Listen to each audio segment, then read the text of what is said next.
Thank you for watching the World Community Magazine's Hour of Power Live on Facebook with your host Edward McQueen and April Garner Davis.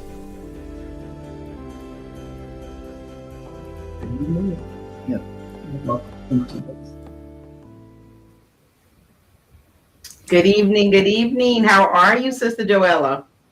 Oh, I'm fine, my beloved Sister April. How are you today?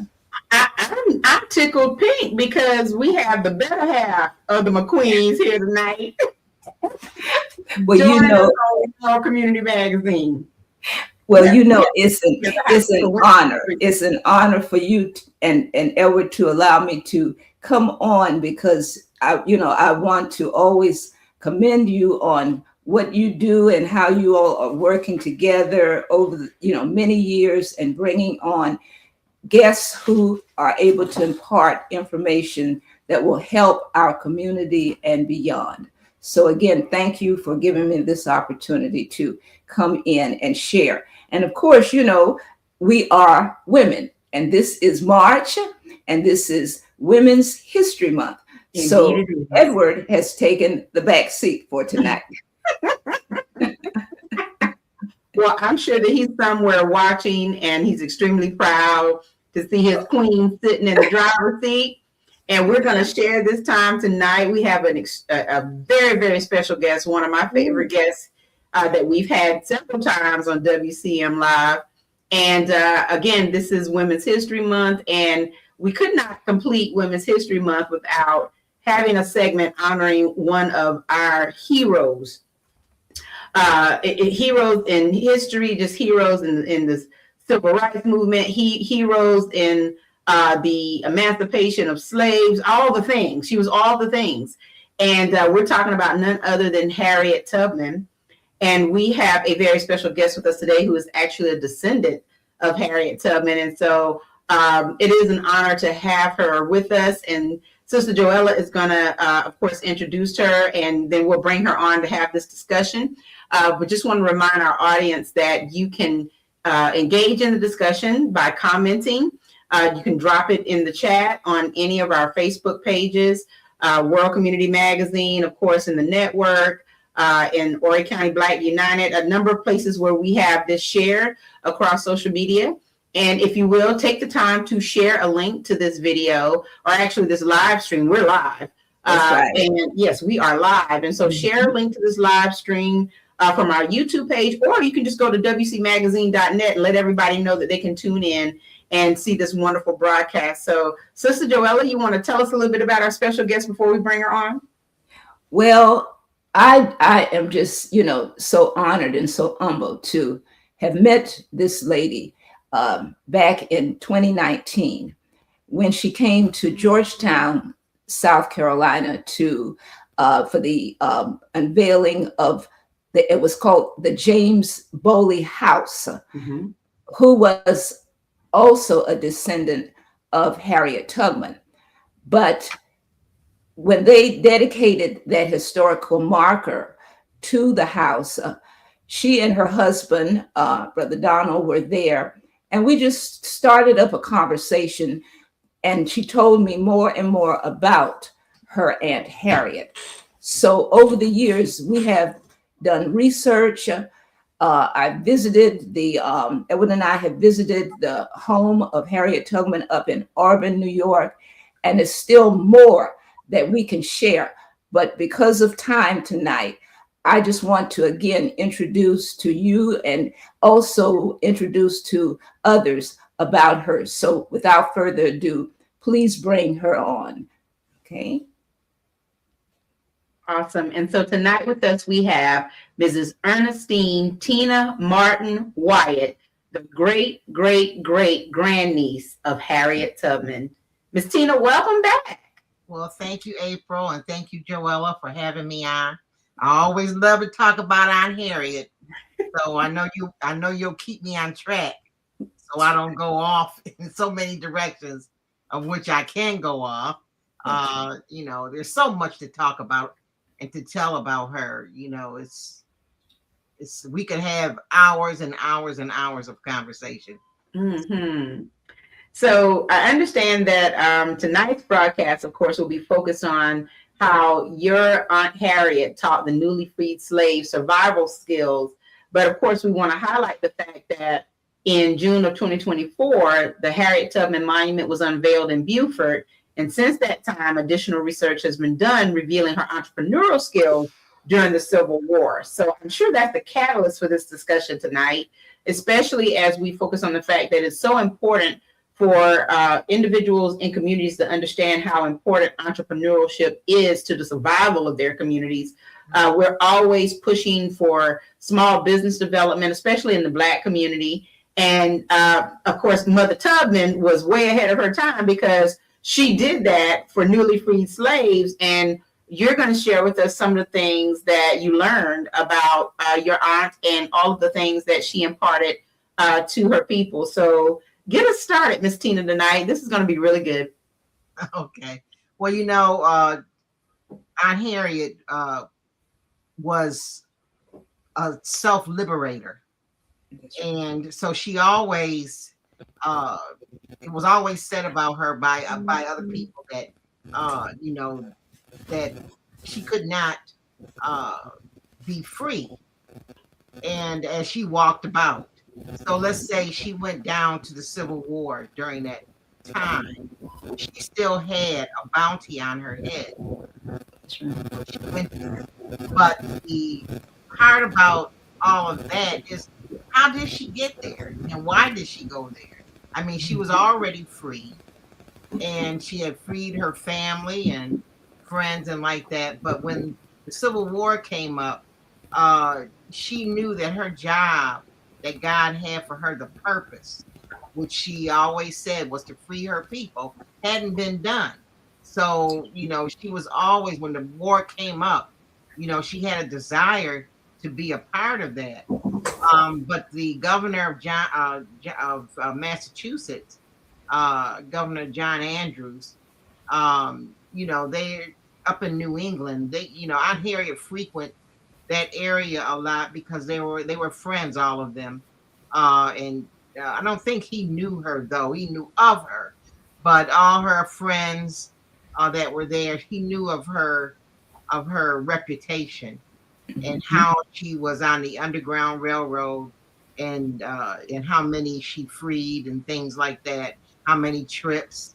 7 people, 13 trips, and gave a lot more people direction and the use of her contacts in her network to be able to get to freedom. So, and what she's always said is that, you know, she was a conductor on the Underground Railroad, and her train never went off the tracks, and she never lost a passenger. So, you know, she was a good strategizer. She was a good planner, and she knew how to hide in plain sight. So all those things put her in great stead of being an operator, and to be able to gather intelligence during the Civil War. So, you know, he desired her to be a part and work for the Union in the Civil War. Although women could not be a formal part of the military, you know, he required, and so he said to her that he wanted her to go down and be a part, be a spy, be a scout, and if she wasn't doing anything else, to be able to do whatever else was necessary. Right. So for her, that was nursing and all the other things that she was already doing as a part of her daily life. Tina, would you, and this is why it's so interesting what you're saying, and because she was able to do all of these things, I'm going to ask to have Sister April to play that first clip about how they looked at her, and you know why she was so important down there in Beaufort at that time.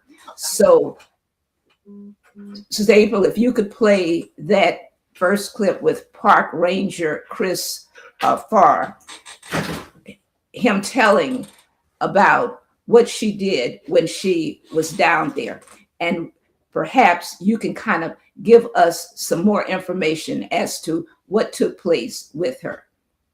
All right. Okay.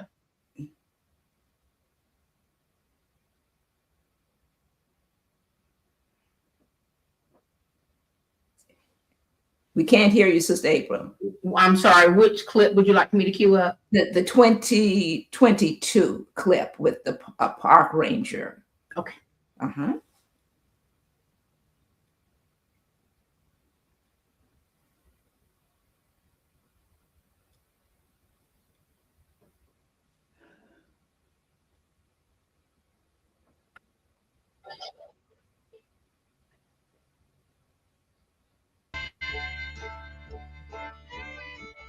Starting in the spring of 1862, just about everybody who's anybody is part of the abolitionist societies in the Northeast.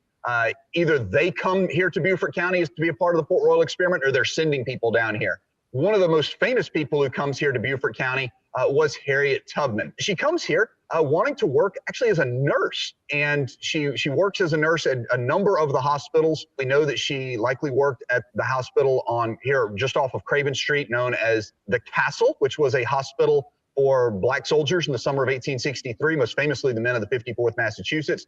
We also know that she was likely working as a nurse for a little while in the hospital that's kind of across the street from that was known simply as the Contraband Hospital.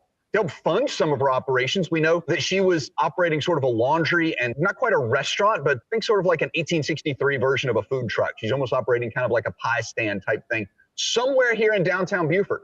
There's a good chance that may have been situated somewhere here around our present day visitor center, as our visitor center is located in the old town square where those types of activities would have been taking place, although we don't know exactly where this would have been. So she's helping fund some of her nursing activities through doing things like this. Much of what we know about Tubman's activities here in the South Carolina Low Country is a lot of it sort of rumor and speculation. Because she was so well known, she didn't want to make a big deal of being down here. She certainly didn't want the Confederates to know that Harriet Tubman is in Beaufort, because she'd become a target. And so she doesn't leave behind like a lot of accounts.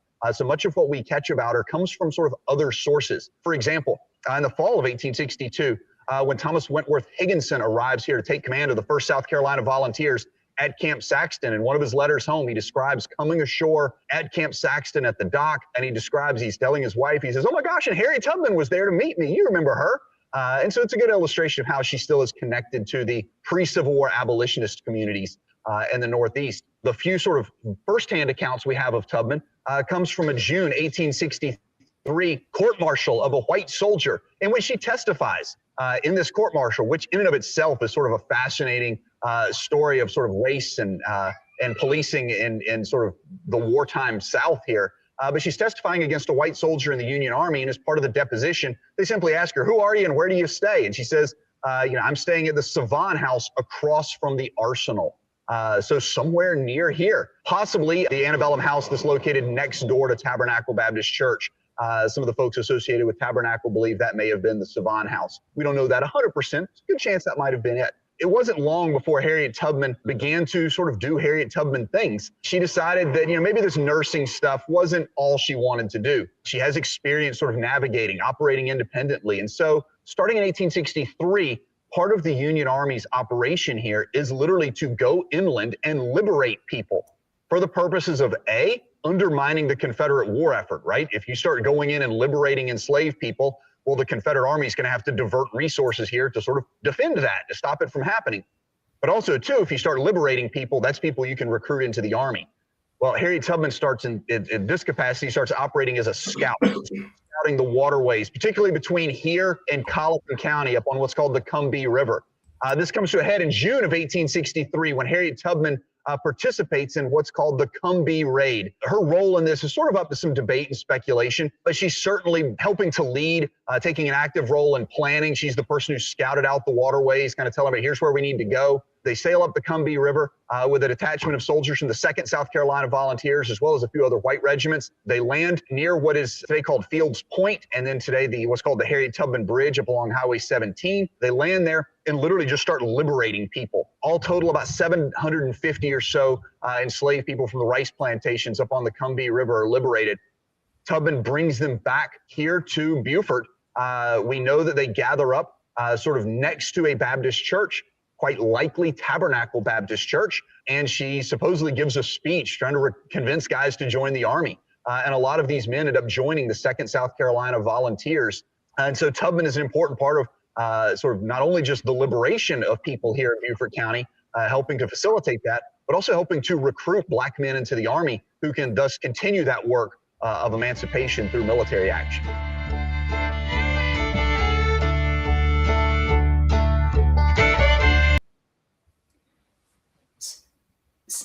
So, Tina, are you able to kind of help us to understand it? Because this is what is being taught. It's so much. I hope I can remember everything. First of all, why did she go down? Which I told you already. Yeah. Oh, she didn't just say, "Oh, let me think about maybe I want to go down there and this is what I'll do." Blah blah blah blah blah. No, that's not how it happened. She was asked to go down there, And besides being asked to go down there, she was giving a contact that would meet her there in order to take her into Beaufort. Also, she was once she was there, she was given, well, it started with giving her transport on a government transport, and then to also to be able to, when she went and went to this very specific place, the person that she was supposed to meet, she said she looked at him, he looked at her, and he said, "Oh, you're young enough, you'll do," you know. So her antennas went up. She had a gift of discernment. So she said, she said to herself, "I'm not going anywhere with you." You know, because I mean, the way he said it, you could imagine. What was he going to do? Try to sell her off?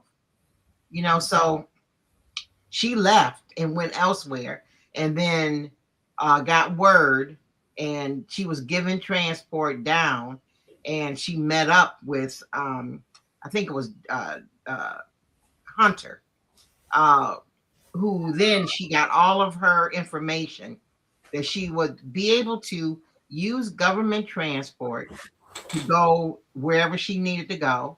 She would also be given what uh, your officers, what they were able to do, which is to go into the commissary. Commissary didn't start until 1825, so it was a very young concept. And the enlisted people could not use the commissary. I think they had to use what they call sutlers. I think that's what it was called, where they would have to get all their goods and everything else. And I think even some of their shoes or whatever else they would need, and they could charge a great fee for that. So Aunt Harriet would go into the commissary, as was her right given to her. But while down there, when she first went in, remember I said with Governor Andrew in his papers, he says, do whatever else is needed when you're not doing what he wanted her to come down there for, what he wanted to use her skills for, which was to get information from the Confederacy and everything around there. So when you're not doing that, then do whatever else was necessary. So when she got down there, what was happening? What was happening right away were soldiers were dying, and they weren't dying necessarily from bullet wounds, but from dysentery and different sicknesses like that.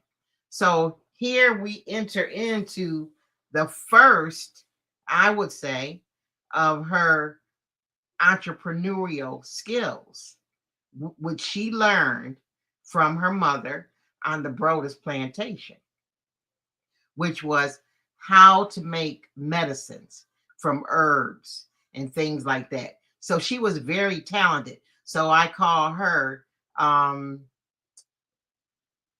look at her as a pharmacist, because she knew how to look at what was needed, somebody's illness or sickness, and knew immediately what to give them to help heal them. So she started doing that. And then she was able to do that for a white general that was there. And she healed them with her medicines. And so he gave those instructions to the other people, said give her whatever she needed in order for her to be able to do that for the enlisted. So that was one thing. Now, when he talks about the one thing, when I listen to how he's saying and what he's saying, it's like maybe this is what happened, or supposedly this happened, or it might be possible that this happened. But no, there were certain things that we knew did happen. And her things that she did in terms of taking the the freedmen, the newly freed. But let me go back. The Port Royal experiment, what that was all about was you had all these newly freed people that they were expecting to be freed, or that would leave the plantations and come and try to join with the Union soldiers or be kept safe, and they were called contraband. So what are we going to do with all these? Lincoln had that problem. What are we going to do with all these people, once they're free? And they even wanted to set up a colony in Africa. But Aunt Harriet said, I'm not going anywhere. You brought me here now and I'm staying.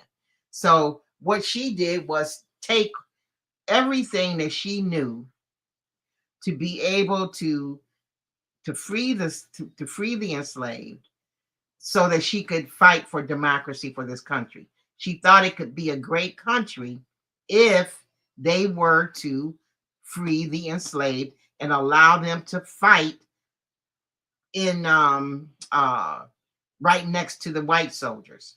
So while doing that, so she was doing the nursing when she first went in, because that's what was needed. And then she had, and you can, if you do the research, they have the names of the scouts. And he's talking about, I don't know about the person that he's talking about that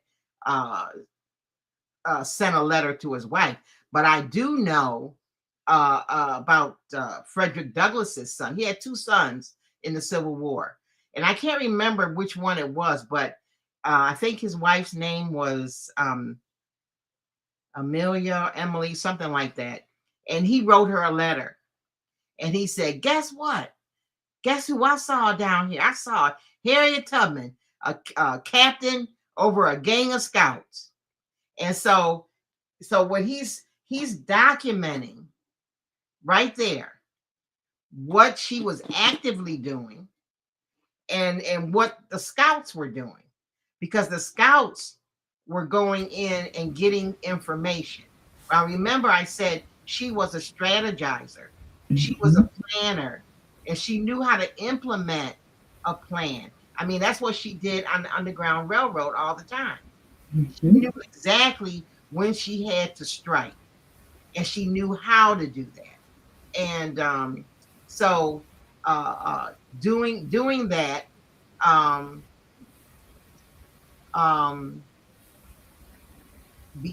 she was able to get that information. And once that information, and they call that the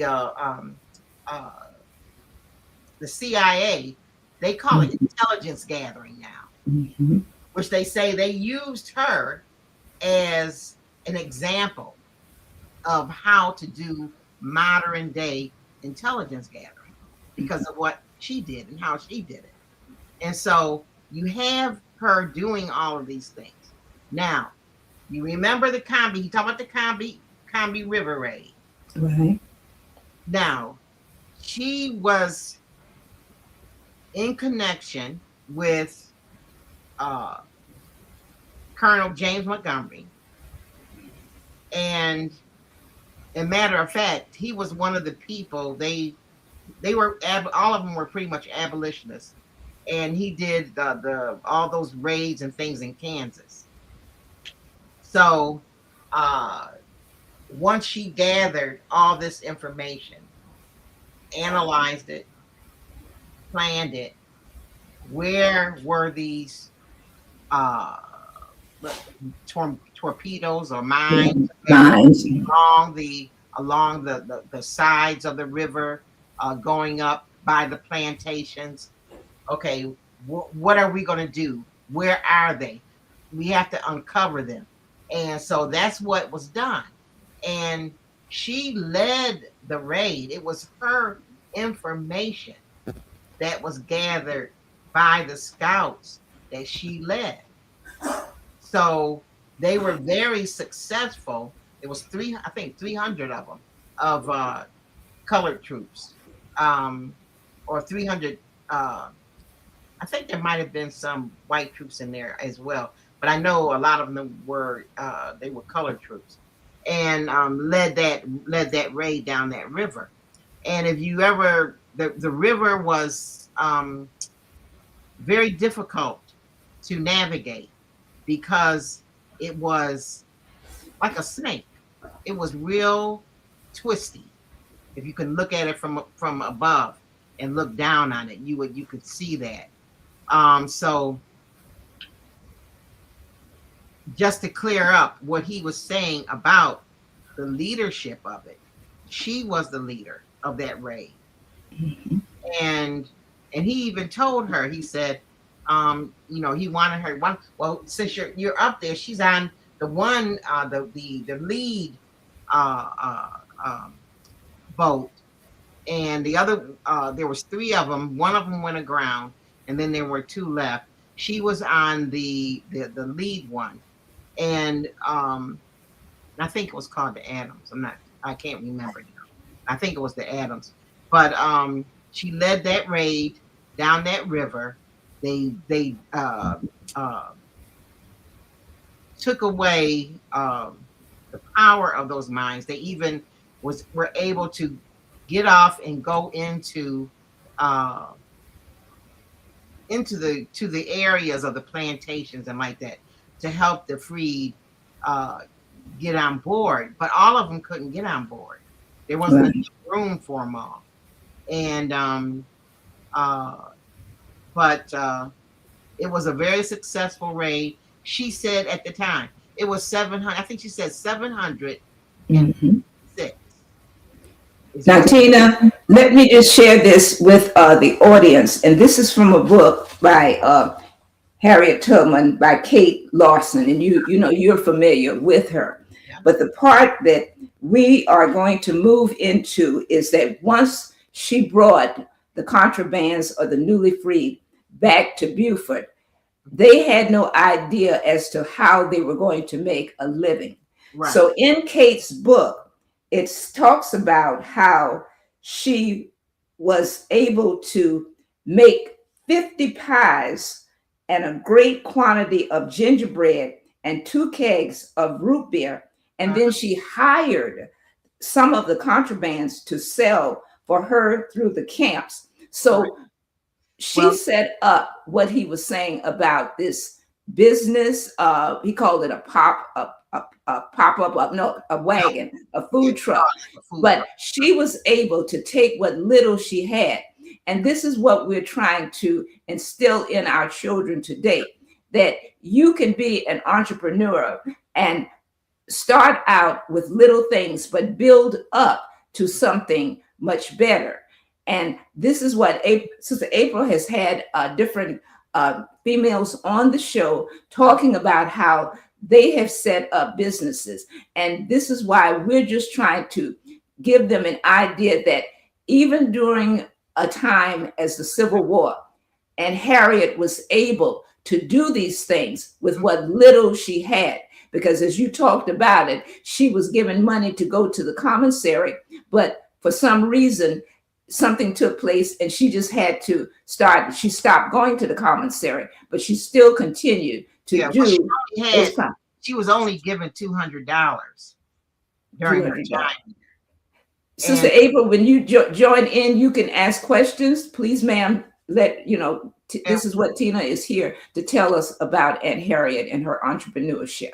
Yeah, absolutely. I just think the history is, the history is just so fascinating. And one of I think the things that strike me about the stories that you have about your aunt, the thing that strikes me most is that, you know, we're talking about a time when there was no sophisticated instrumentation or anything that she could use to, you know, test the herbs other than just testing the herbs, meaning, you know, probably finding out what worked by either taking it herself or using it with others. I don't know how she studied to find out what worked and what didn't, but to understand that she could actually create this underground pathway and be able to take care of people along the way and provide intelligence to others, it's amazing. And so, Miss Tina, do you have any idea of how she came about this knowledge? Do you think it was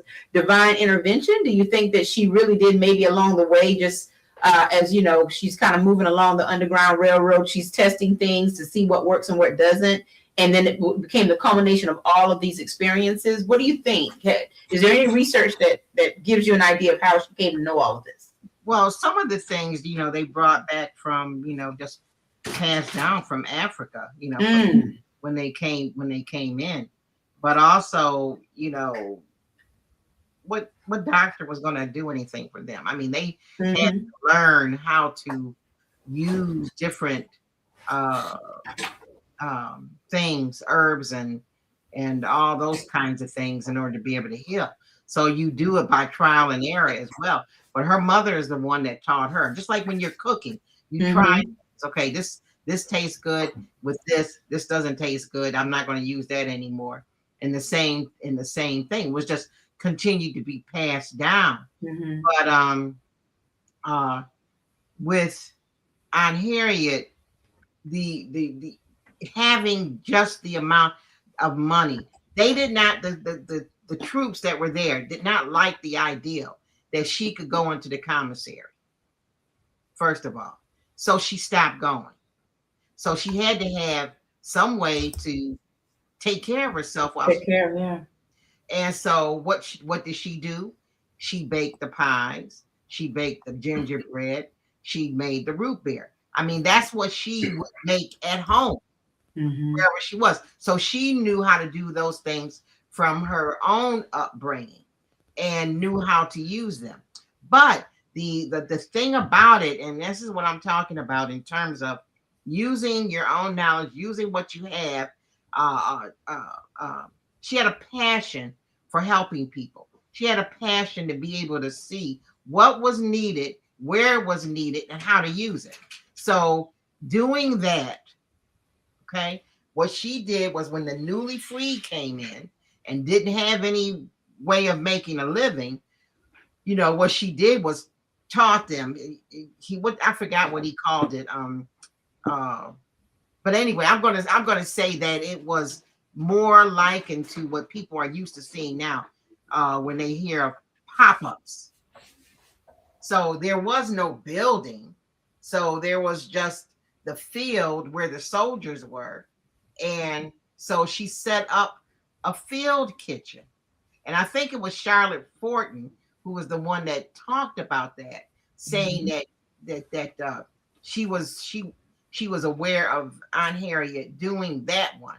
Now, the other thing that she did, she set up wash houses. Now, she taught them also how to market. She showed them that if you take those things that you already know how to do and use them to make money, then you don't have to rely on anybody else, the government or anyone else. So they set up the field kitchen, and that's what he was talking about, like a food truck or whatever. No, it was like you would liken it more to a pop-up, because a lot of the pop-ups are outside. They put them wherever they can put them, wherever they can get them, not necessarily a truck or anything, or a building or anything like that. So she showed them how to not only think about what is it that you do, what is it you have a passion for, do that. Where do you take it? Where do you market it? You have a captive market right here in front of you, that you can go and take and sell these things. So yes, they sold them for her as well, for her to make money to take care of herself. But she taught them also, this is what you can do to take care of yourself. And so she showed them that. And that's what they began to do. Now, there are other books that talk about the washerwomen, and you'd be amazed. They had a union. Now, who has a union back then? But they were Black women that had set up wash houses and had a union to represent themselves, in doing these. So you know, and that was the first time I ever had heard that, and I was amazed. But you know, she did all of this, and that took her into, and this is the one other thing too, is that he was talking about the Savant House. Well, that was the first testimony out of her mouth, was when that private Johnny Webster was court-martialed because he was peddling army goods, you know, selling them off. And he was supposed to be taking care of all that. And Aunt Harriet would get barrels or big bags of sugar and things like that. So that's how she knew what he was doing. But see, during the wartime, you would think that, okay, she's a Black woman, and what they consider having a bounty on her head, and they're going to take her word. But yeah, they did during wartime. They allowed that. So she testified about that. But then when she was giving her testimony, she told them where she lived. She lived at the Savant House. The Savant House is a double, we call them flats where I'm from in Buffalo. You have a bottom floor, top floor. You have a porch on the bottom, porch on the top. So that's what the Savant House looks like. And it's on Craven Street. And it is right pretty much next door to the Tabernacle Church. The Tabernacle Church is the church where Colonel Montgomery, the newly freed, came down Craven Street singing and celebrating after the raid. Then they went into the church, and she gave a speech. He gave a speech, you know, to celebrate what was done. So he gives the impression that, well, maybe this might have been done, or maybe this might be the house, or, you know, nothing concrete, but it is concrete. You know, like you say, we can go on, but here's the part that I think everyone would be proud of her. When you talked about her making gingerbread, and remember you and I talked about how the recipe, well, you sent in a recipe, and my beloved sister Veronica Muhammad, because she has a school called the Educational Underground Railroad. We are going to show this cake, and this cake is dedicated to you, Tina, and showing the cookies that she made as well as the cake. And I told Sister April the other day that we're going to have to get some cakes made, because Aunt Harriet would be very, very proud of us and reaching out to our children doing it. So with that being said, time is of the essence. We want to let you know that we got the cake. Okay, can you see it? That's good. We picked it up today, and we're going to taste it and let you know about it. Edward is going to take a bite out of it, but in the future, I'm going to get one for Sister April, and when I see you, we're going to have one. And thank you so much for giving us this recipe that we're going to do. I have the plastic over it now. I'll tell you this. I make I always make my son pound cakes, and I ship them to him. Wow. So I'm just letting you know, you don't have to wait. She's giving you the hint. You can wrap the cake up and put cardboard around it and just ship it. Ship it to you. Well, I'll have her to bundle that up for you. But again, we are going to have you back, because it's so much more that we want to share about Aunt Harriet. And Sister April has brought up the fact that we need to teach our children about the history. And this is why it's so important. So Sister April, would you show that last video showing how when this, and you were there at the time, Tina, whenever the monument was presented. And unfortunately, Reverend Hodges is no longer with us. So please, please take this, and we love you, and keep doing what you're doing, because I know you have some more information that I'm not going to share right now. But everyone wants now to know about Harriet Ross Tubman. Thank you.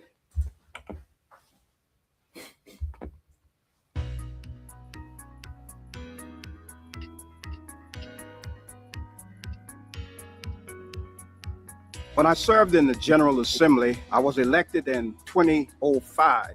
And the first piece of legislation that I introduced in 2006 was to name the future bridge over the Combahee River, the Harriet Tubman Bridge. We were honored to dedicate that bridge in October of 2008. In 2016, we decided to build a monument to Harriet Tubman, and we launched it by soliciting funds from the private sector. It took us a little over 7 years, but we were able to unveil this monument in 2024 on June 1st. So we are honored to have Harriet Tubman back in Beaufort. The Harriet Tubman Memorial that was unveiled here in downtown Beaufort on the grounds of Tabernacle Baptist Church is an incredibly important landmark here for people seeking to understand the history and community around Beaufort. Well, I'm just excited to be a part of just promoting Harriet Tubman and her journey here in Beaufort, the greatness of this woman. And I'm just a cheerleader for Pastor Kenneth Hodges, who saw the need to really put something up to memorialize her memory. I can remember in 2019 when they kicked off with the fundraiser over at Hilton Head, the premiering of Harriet Tubman new movie premiered here. And it was just exciting to be a part of all of that. And now to see the fruition of that work and that tenacity, not giving up against all odds, just like Harriet Tubman didn't give up against all odds. When we unveiled the monument, a lot of thoughts came back to mind. I mean, all of the struggles that we went through to raise the funds, to educate people about why we were bringing Harriet into Beaufort. It was just an overwhelming experience, just like a burden was lifted, but it looked like it was a new horizon that was also unveiled to us. We were just excited. When I arrived here and saw all the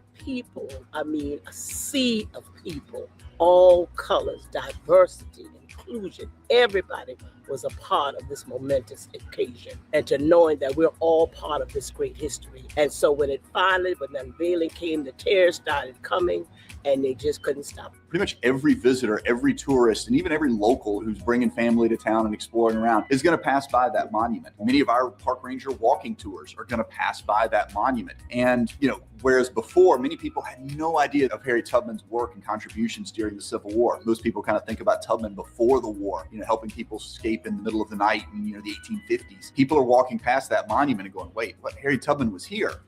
And that monument is inspiring people to learn more. The Underground Railroad, the Underground Railroad. Harriet Tubman, A Path to Freedom, was a collaborative learning experience among 4 schools: Beaufort Elementary, Beaufort Middle School, Mossy Oaks Elementary, and Port Royal Elementary. During the experience, the students were empowered to use their talents and their skills to create this amazing play that gave tribute to Harriet Tubman, the meaning that she has in history that we all know, and her relationship to the community, and actually her impact in the nation. The goal of the project was to create an experience that we could present as a gift to the community. And then at the end, the community actually gave back. The students and the staff gave the performance free of charge. It was a gift to the community. And then in kind, the community and the families collected donations, which were contributed to the monument for Harriet Tubman. So this was truly a full circle project. We're in the process of putting together ranger tours that explore not only Tubman's story here in the downtown district, but also up and down the Combahee River, and basically kind of creating a visitor experience for people to engage with that story and appreciate the fact that this great American did some of her most important work right here in the Lowcountry in our own backyards. People come to this monument from all over the world. A lot of young people, educators, they come. We hope that it inspires a younger generation to do more research about Harriet Tubman, but also to tell the stories of their families and persons who've made contributions to their lives in the community and even abroad.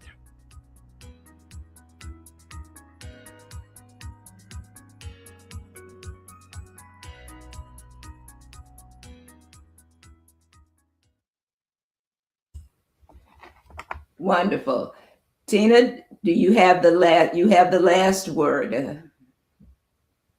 Well, just that she continued to work to free, to set, to look to other people's needs, to help them, to create hope, to lift them up in whatever way that she could.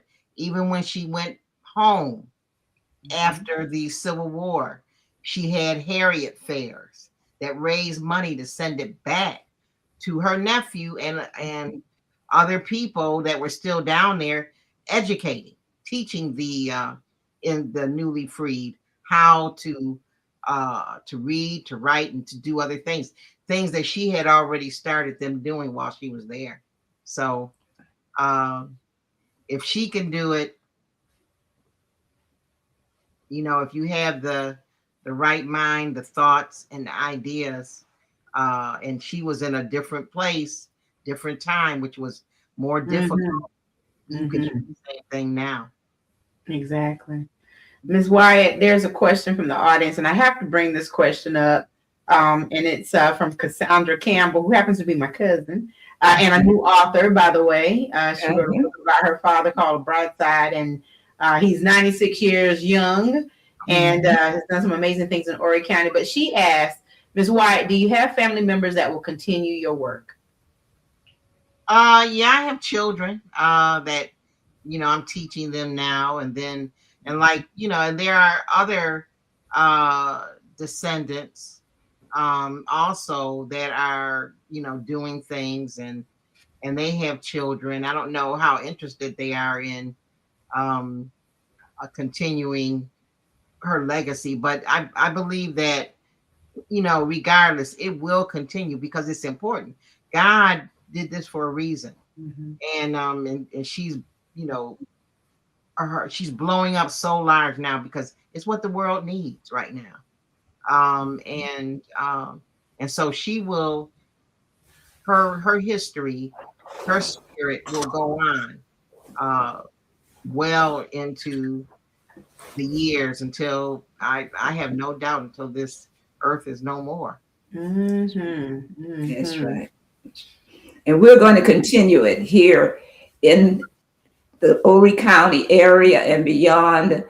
We have children who we're teaching now about the importance of doing for self, starting your own business. And I think this is so important that you're sharing this with us, because she could not read or write, but you said something the other day. She was intelligent and she knew what she had to do to survive. So again, we thank you for coming on. Yes, ma'am. And I got to add this. What did she look to first? She looked to God first. That's right. That's right. So he was the head of her whatever plan she had, he was the director of that plan. That's right. That's right. Okay. Incredible. Thank you so much. Yes. Thank you. So, of course, it's always a pleasure to have Miss Ernestine Tina Martin Wyatt on the show with us. And we certainly do count it a blessing that you can come back time and time again to share these stories with us. As Sister Joella mentioned earlier, we're going to continue in our celebration of Women's History Month with the focus on entrepreneurship. We started with a wonderful woman out of the Johnsonville area, Miss Barbara Black. She's doing some amazing things with her nonprofit to serve her community. And then we have a couple of more people lined up over the next couple of weeks as we round out the month. Next week, we'll have Centrell Thompson of the marketing group, and she has something called the Diaper Day Tour that we're going to learn about. But she has 2 organizations that she's launched. And Sister Joella, you're going to love this one as well. At the end of the month, to round out Women's History Month, we have Miss Caprice James, who has an international organization called Stella's Girls. And she's going to talk about her work. Now, she's a product of little old Conway, South Carolina, and her work spans the globe. She's country to country, Africa, Europe, you name it, doing amazing work to mentor young Black girls. But also, she is the granddaughter of Miss Estella Weaver. You remember Miss? Wonderful.